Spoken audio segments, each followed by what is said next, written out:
By the end of 2016, there will be a new United Nations Secretary General. Already the candidates have been declaring themselves. It may be a female Secretary General for the first time, and there have been declared candidacies from senior people coming from Bulgaria, from Slovenia, from Croatia, and from New Zealand, two of them already running significant United Nations agencies. And it'll be very interesting to see whether or not power politics intrudes upon the selection of the highest international civil servant in world public administration. What will be the attitude of Russia, for instance, perhaps demanding somebody from Eastern Europe, possibly the Bulgarian? Or will, because of Russia's actions over Ukraine, will any kind of Eastern European person be vetoed by other members of the Security Council? Because although the Secretary General is elected by the General Assembly, what generally happens is that the General Assembly selects from a list of one, which is put forward by the Security Council. So all of the bargaining, all of the politicking, all of the toing and froing takes place behind closed doors in a totally non-transparent way, and very much utilizing the intrigues and the power plays of high-level politics among the great powers. It may be the turn of the New Zealander. There's never been a South Pacific Secretary General of the United Nations. There have been Secretary Generals from Europe. There have been 3 of them. There have been 2 from Asia. There's been 1 from Latin America. There's been 1 from the Middle East. And there's been 1 from Africa. So, of all the regions of the world, as yet untouched, as it were, by this office, perhaps finally the turn of the South Pacific. Whether or not the candidates would make good Secretary Generals tends to pale into insignificance beside the politics that are involved. But it's a very, very difficult position. It was originally conceived as the most senior international civil servant, but really one who had no executive power.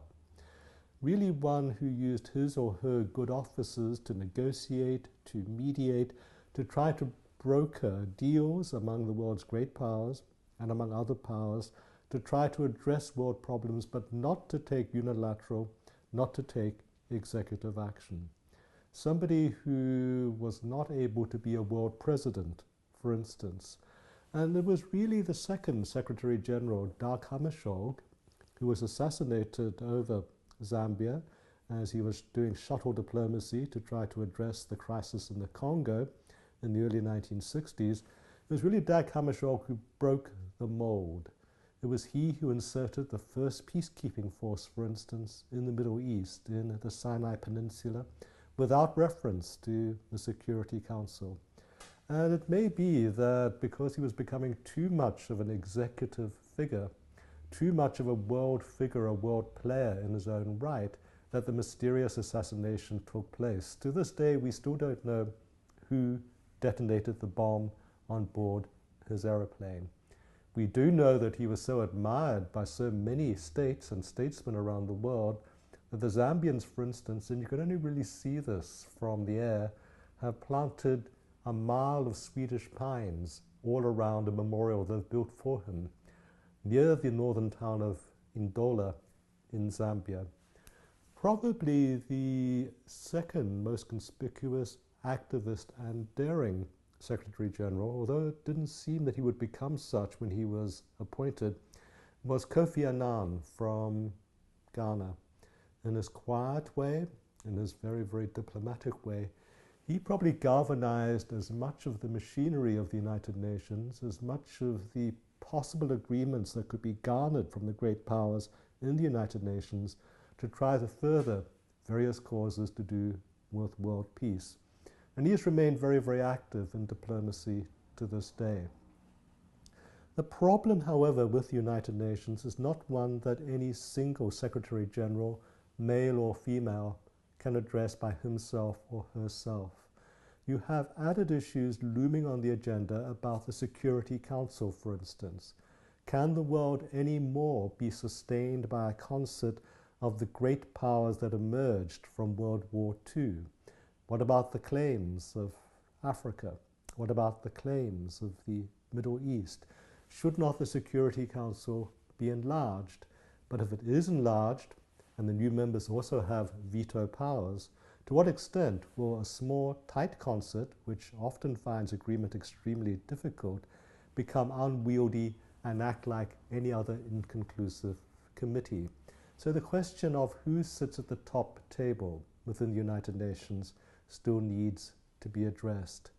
And then there are all kinds of questions about, is the United Nations, not through its General Assembly and through its Security Council, but through its specialized agencies, doing the kind of job that the world needs in a modern, difficult age? How can the United Nations High Commission for Refugees, for instance, address the problem of refugees which is snowballing out of control in today's world when the international powers are unable to provide assistance and cooperation and even moral suasion to try to come to some kind of agreement on how to deal with the refugee crisis? International organizations like the World Health Organization, are they really able to deal with the pandemics that seem to be spreading around the world in various ways, in various guises, right up to the present day? What to do about the Zika crisis, for instance, that has emanated from Latin America? Is polio finally eradicated? Is HIV finally under some form of control? Why do we still have malaria? All of these things require onwards pressure, onwards engagement. The United Nations was meant to lead the way, but somehow neither at its top table, not always in its top person, and not always in its specialized agencies, has it been able to do what so many people after the terrible time of World War II hoped and prayed it would be able to do.